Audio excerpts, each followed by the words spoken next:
Hi, my name is Michelle Embleton, and in this video I want to talk about how can levels of anti-mullerian hormone, AMH, indicate a woman's fertility. AMH is a hormone that is used to study the ovarian reserve, and as such it is a marker of female fertility. Generally, the higher the levels of AMH hormone, the better the ovarian reserve. In this video I want to talk about what is AMH, what do different AMH levels mean in men and in women, and how much does AMH testing cost?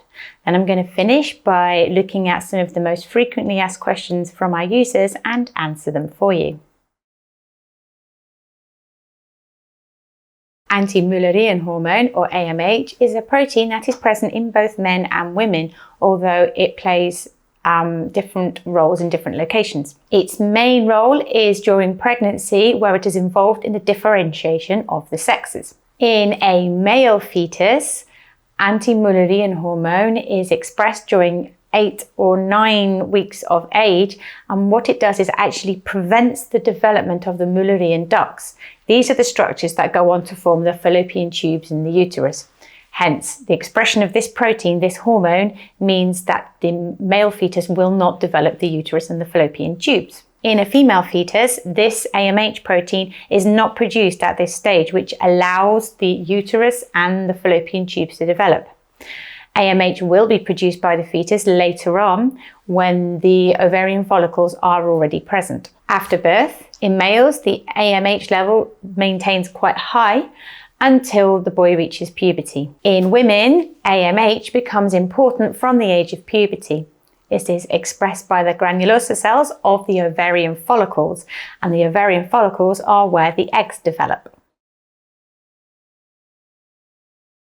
The anti-mullerian hormone is produced in women by the granulosa cells of the antral and preantral follicles in the ovaries. As such, it can be used as a measurement as to how many eggs are developing in the ovaries, and therefore a measurement of a woman's ovarian reserve at that point in her life. A woman's ovarian reserve is basically the numbers of eggs she has. The levels of this hormone are measured to give an indication of the ovarian reserve, and will often be measured in conjunction with things such as the follicle stimulating hormone and luteinizing hormone and estradiol. The levels of AMH in the bloodstream do not depend on the day of the menstrual cycle, so this test can be performed at any day within the menstrual cycle. However, since other hormones such as FSH, LH and estradiol are affected by the day of the menstrual cycle, the blood draw taken to study all the hormones will be the same used to study for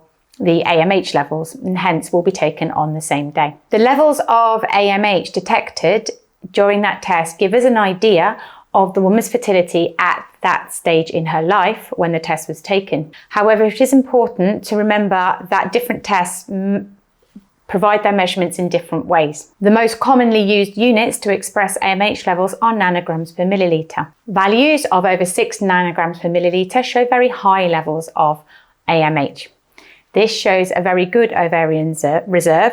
However, if IVF is going to be performed in ovarian stimulation, care must be taken in order not to produce an ovarian hyperstimulation syndrome. With levels between 3 and 6 nanograms per milliliter shows a good ovarian reserve, and levels between 1.2 and 3 show a normal ovarian reserve. As the levels drop between 0.7 and 0.9 nanograms per milliliter, we have what is considered to be a normal ovarian reserve but is starting to be depleted, and levels under 0.6 show a low ovarian reserve. With very low levels of AMH, perhaps under 0.3 nanograms per milliliter, it does show that the woman has almost depleted her source of eggs and is close to menopause. It is worth mentioning here that women with polycystic ovaries generally have higher levels of AMH, which suggests that having polycystic ovaries may delay ovarian aging. AMH levels generally decrease with age,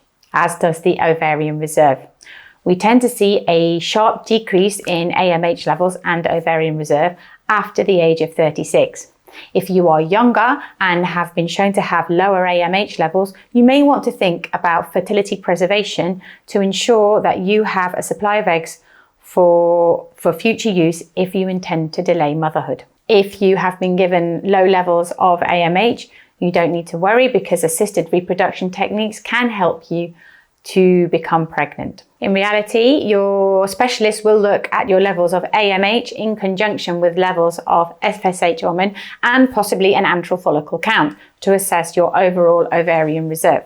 The AMH levels can be useful in assisted reproduction as there has been shown to be a relationship with AMH levels and the ovarian response in ovarian stimulation. The higher the AMH levels, generally the better response from the ovaries to the ovarian stimulation drugs used. And the lower the AMH levels, the lower response to the drugs used to stimulate the ovaries. In this case, we can use other drugs such as gonadotropins in order to stimulate the ovaries. So basically, by knowing the levels of AMH, we can better tailor the assisted reproductive treatment to your needs. In addition to AMH levels being used to show how many eggs are left in your ovarian reserve, higher AMH levels have also been shown to be related to better quality oocytes, since the developing follicles which produce better oocytes tend to express more AMH. Although it is not routinely measured in men, AMH is a good indicator of testicular function. In particular, AMH is synthesized in the Sertoli cells, which are important for the formation of spermatozoa. In cases of azoospermia, which is the lack of sperm in the ejaculate, AMH levels may be measured to see if sperm is being produced in the testicles, which can then later be recovered in a testicular biopsy and used for an intracytoplasmic sperm injection. However, AMH levels in men aren't as good a predictor of their fertility as they are in women, and FSH levels are generally studied in men as to give more of an indication of where the possible fertility problem may lie. The tests for anti-mullerian hormone in women are generally carried out in conjunction with other tests for hormones such as FSH, estradiol, LH, and indeed a pelvic ultrasound to have a look at the structures of the reproductive system. These tests generally cost together between $150 to $500, does depend on which clinic you use. However, if you are just going for the AMH test, you can expect to pay between about $80 and $150 depending on your clinic. Now we're going to have a look at some of the most frequently asked questions from my users and answer them for you. At what age should I get my AMH levels checked?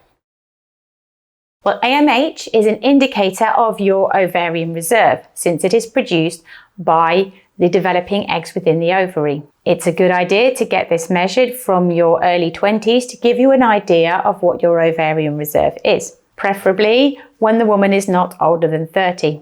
If you are young and show a diminished ovarian reserve, it gives you a chance to look at fertility preservation, whereby you can freeze some of your eggs for later use in life if you decide to become a mother later in life and are worried that you won't have the required ovarian reserve in which to become pregnant.